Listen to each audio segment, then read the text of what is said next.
Are you a foreign educated physical therapist trying to find the best way to choose what credentialing service you need as the first step to apply to the US as a physical therapist? This video is for you. Hello, everybody. My name is Doc Jane Ruder. I'm a doctor of physical therapy, and I'm your foreign educated physical therapist guide to US application. I hope you guys are doing well.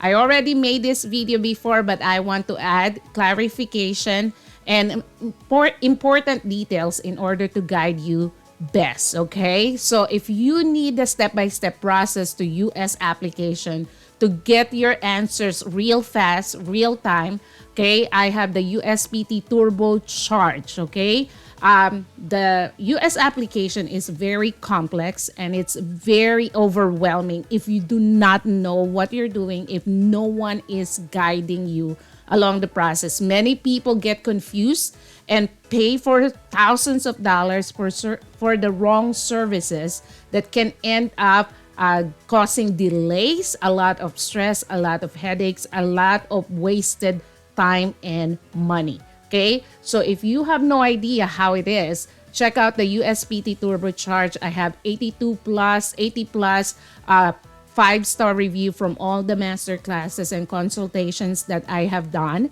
And it really helped a lot of people to gain confidence and guidance on how it is to apply to the US as a physical therapist. It will answer hundreds of your questions so that you will be more confident with your US application. All the links for my master classes are on the description section below. Okay, the first thing that you have to do when you're applying to the US, of course, you have to check what state you want to apply, check their website, and check all the requirements if you will be able to complete all those requirements, okay, or not, okay? The second thing is to choose what is the best credentialing service for that specific state, okay? So we have 50 states here in the US. Each state have their own rules and regulations and requirements. Okay, so they are not universal in any way, shape, or form. Okay, so this video will guide you to choose the right kind of credentialing service that can save you thousands of money, thousands, or if not hundreds of dollars. Okay, by choosing which one will fit your need and which one will fit your budget at the same time. Okay, so that is coming right up.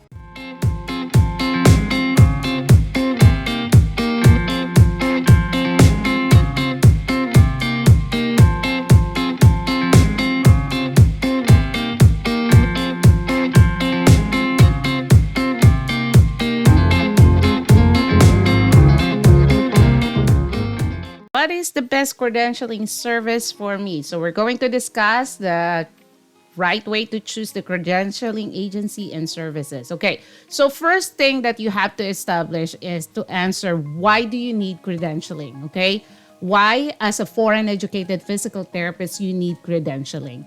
Because we are not under CAPT, Commission on Accreditation in Physical Therapy Education. Okay, so CAPT is an accrediting agency that is nationally recognized by Department of Education, U.S. Department of Education, and Council for Higher Education Accreditation. So here, the key word here, guys, is let me just grab my laser point. So the key word here is entry-level education programs. Okay, so you have to understand this. CAPT is only concerned with entry level. CAPT entry level. CAPT does not accredit any transitional doctor of physical therapy, because transitional doctor of physical therapy is actually a postgraduate level. Okay, so entry level, like from first year to 7 years of physical therapy, that's entry level. Okay, after you graduate from a bachelor degree from your school, from other country, then you get to a TDPT, for example, University of Montana. So University of Montana has an entry level here in the US, but they also have TDPT. But their TDPT side is not actually accredited by CAPT, because CAPT is only concerned accrediting only the entry level, not the postgraduate level. And the TDPT is a postgraduate graduate level. Okay, so no such thing as TDPT. Even if you graduated as a TDPT from a school affiliated to US university here in the US, okay, you are still a foreign educated. You are not safe from credentialing. You still need to do the credentialing process. You still need to do the NPTE. Okay, so those are kind of information that you have to understand to be true, and because all the misinformation, like the university that I graduated from, Doctor of Physical Therapy, transitional doctor, is CAPTI accredited, so I don't need credentialing. False. Okay, that is false. I graduated as TDPT from a school affiliated to US university, so I don't need NPTE. That is false. Okay, so many foreign educated physical therapists are believing information that are false. So I'm here to tell you that what is right and what is true. Okay, so the only CAPTI accredited outside the United States is actually in Scotland. Okay, so that is a doctorate of physiotherapy program at Robert Gordon University in Aberdeen, Scotland. So if you are not a graduate from Aberdeen, Scotland, from this school, then you are not CAPTI accredited and you need credentialing. Okay, this came from APTA, American Physical Therapy Association. As you can see here, post-professional DPT or transitional DPT are not accredited by CAPTI, as it currently accredits only professional entry-level physical therapy programs. Okay, so I hope that is clear. So that is the reason why you need credentialing, okay, because you are not a graduate of any US school.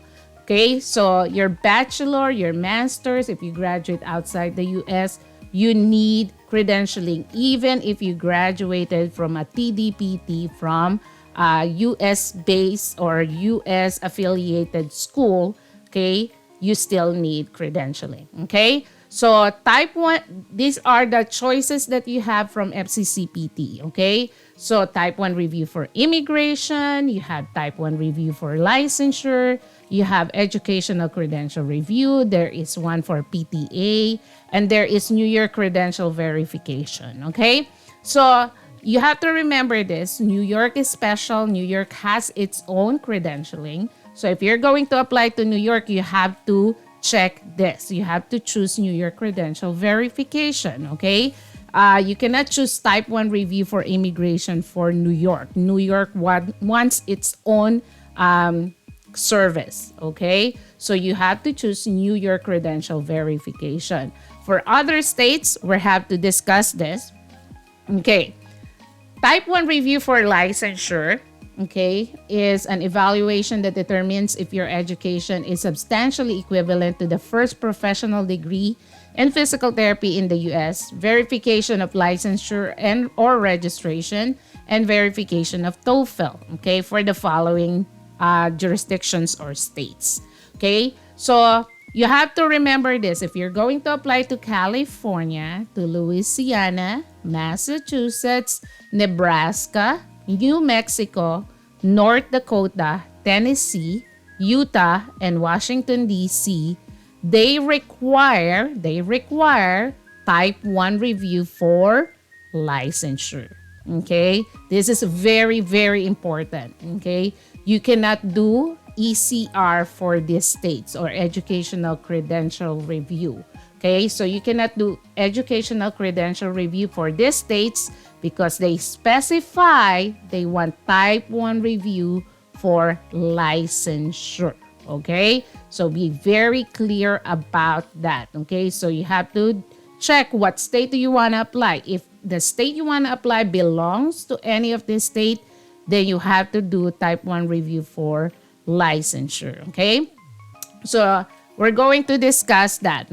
Let's see. Okay, deciding on what credentialing service to apply for. The most important thing is to read and understand the requirements of the state that you're applying. Again, go to their website. Okay, and for example, New York. Okay, so New York again needs the New York Credential verification. Okay, so you can use FCCPT. There is also CGFNS for New York for credentialing. Okay, so here's the diagram for you to understand. Okay, so we have ECR, okay, Educational Credential Review. You can use Educational Credential Review or Type 1 Review for licensure, the one for the states, the specific states that we discussed a few seconds ago, okay? So if the states you want to apply, okay, is not in any of the state, okay, you can choose ECR, okay? So the Educational Credential Review, guys, or the Type 1 Review for licensure, okay, this is for NPTE purposes, okay? So you can submit that to the state so that you can apply for a license for NPTE, okay? To apply for NPTE, pass the NPTE and get your license. So that's what Educational Credential Review, that's what Type 1 Review for licensure does, okay? This Educational Credential Review and Type 1 Review for licensure do not have the healthcare worker certificate part, okay? The healthcare worker certificate is needed by your employer to petition you with a working or immigrant visa, okay? So if you're just gonna do ECR, Type 1 Review for licensure, you're good for the NPTE part, but you're not yet good for the visa petitioning, okay? Visa petition document.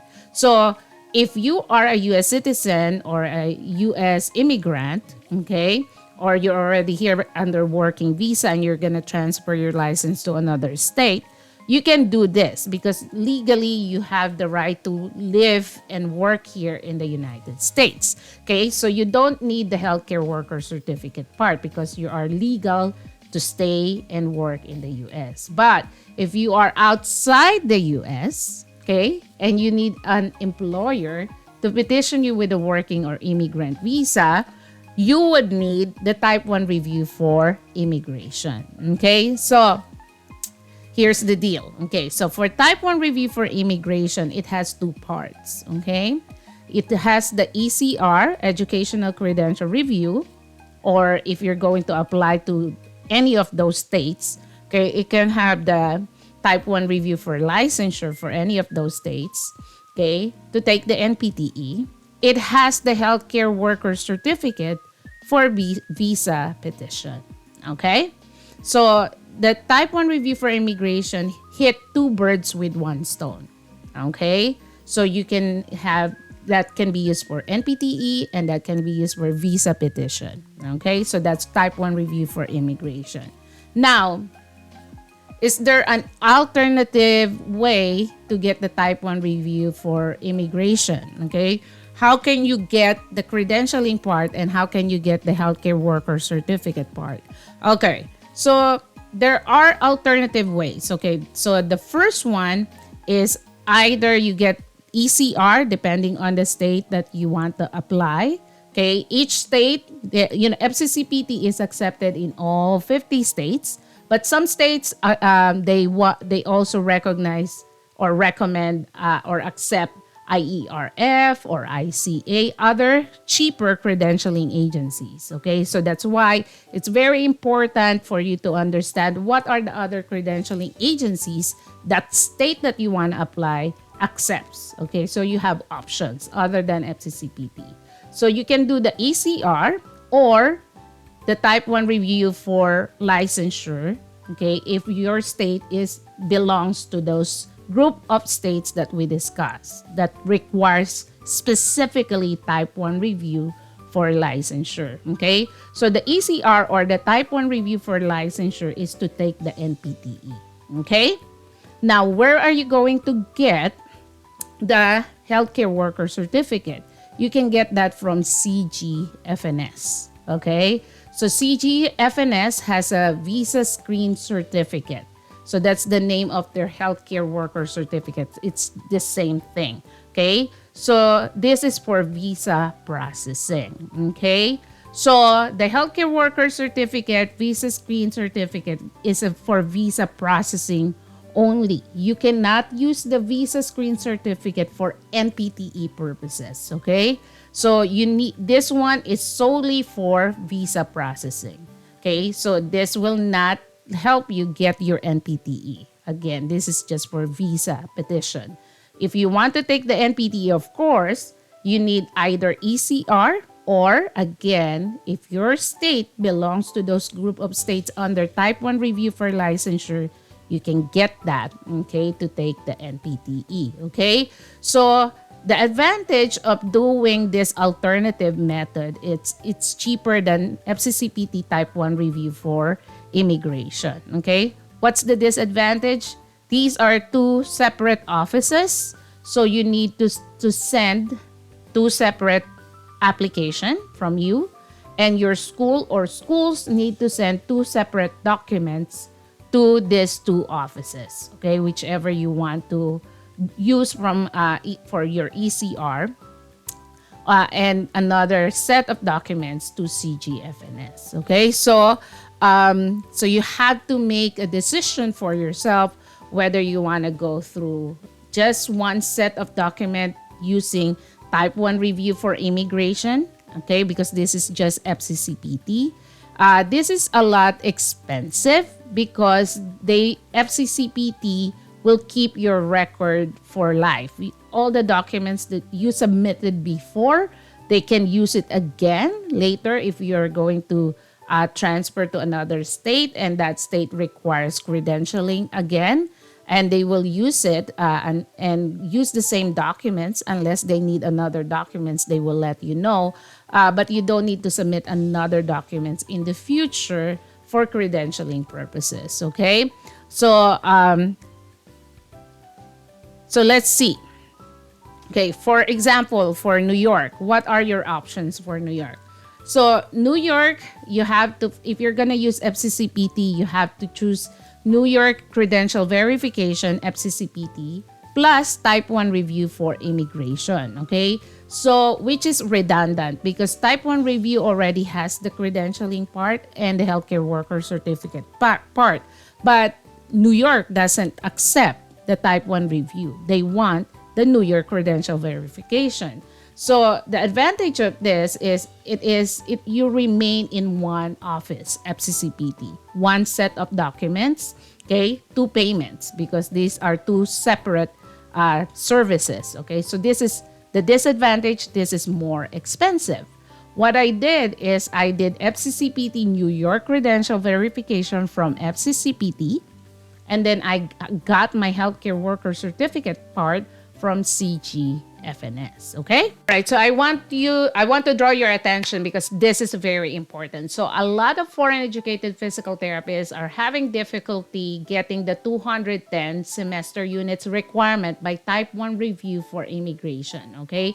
FCCPT requires 210 semester units. CGFNS only requires 170 semester units, okay? And this is the reason why they are different. I use Chat GPT, okay, to answer the question, how come Type 1 review for immigration requires 210 semester units while CGFNS only requires 170. So this is very interesting, okay? So number one, FCCPT Type 1 210 semester units. Okay, so FCCPT conducts Type 1 comprehensive credential review specifically for U.S. immigration, green card sponsorship, and licensure.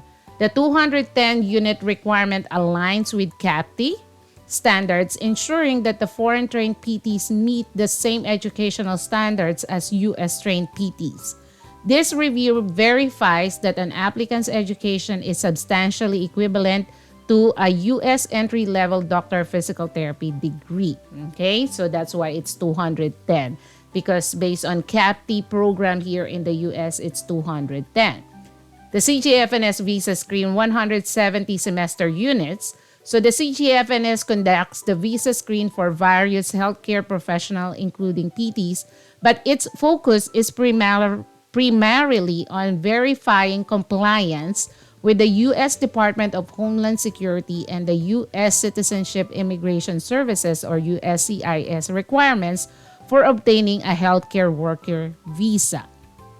The 170 unit requirement is lower because it reflects minimum threshold for immigration eligibility rather than strict equivalency to US DPT program. Some state boards of physical therapy may not accept CGFNS evaluations for licensure due to this lower unit requirement. Okay? So key takeaways: FCCPT 210 units required for US immigration plus licensure, DPT equivalency. CGFNS VisaScreen 170 units only required for immigration, not necessarily for state licensure. Okay, let's go back to the examples. For example, Texas. Okay, so you're going to Texas. If you are a US citizen or US immigrant, you can do ECR. So you can do FCCPT, you can do ICD, you can do IERF, University of Austin in Texas. So these are the credentialing agencies based on the website of Board of Physical Therapy in Texas that Texas recognized. So aside from FCCPT, you have other credentialing agency choices, okay? If you are not a US citizen, okay, and you are not a US immigrant, you need type 1 review for immigration, okay, because it covers both for licensure and for visa petition. Or you can do the ECR from any of these agencies mentioned above, plus CGFNS VisaScreen certificate. Okay, so that's how you get the two requirements, credentialing and visa petition. Okay, next, Massachusetts is one of those states that we mentioned under type 1 review for licensure.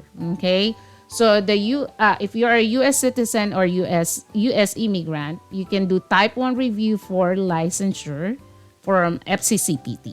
Okay, if you are non-US citizen and non-US immigrant, you need type 1 review for licensure, okay, plus CGFNS for healthcare worker certificate. Okay, or you can just get the type 1 review for immigration, okay, if you want. So this is an option.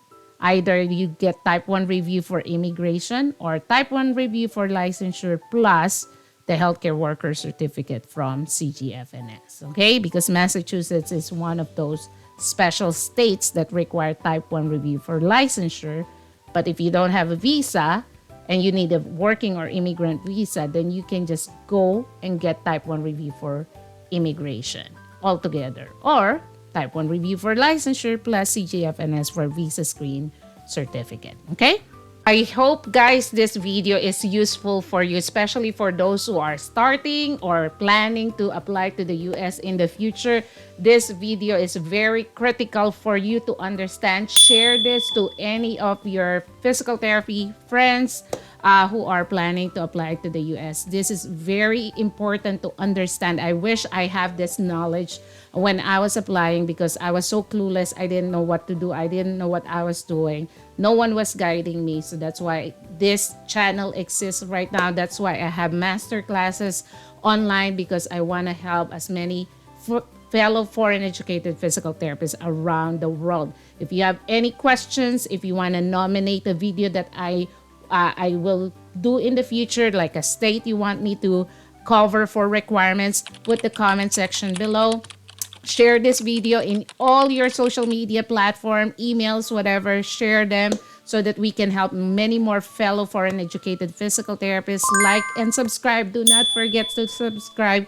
Your subscription is powerful, so we can make this channel bigger, and we can reach more audience around the world, and we can help each other build a community, helping each other out with US application, because you are really needed here, badly needed here in the US. I wish you all the best. It's all worth it. Go ahead and do your application. Stay blessed.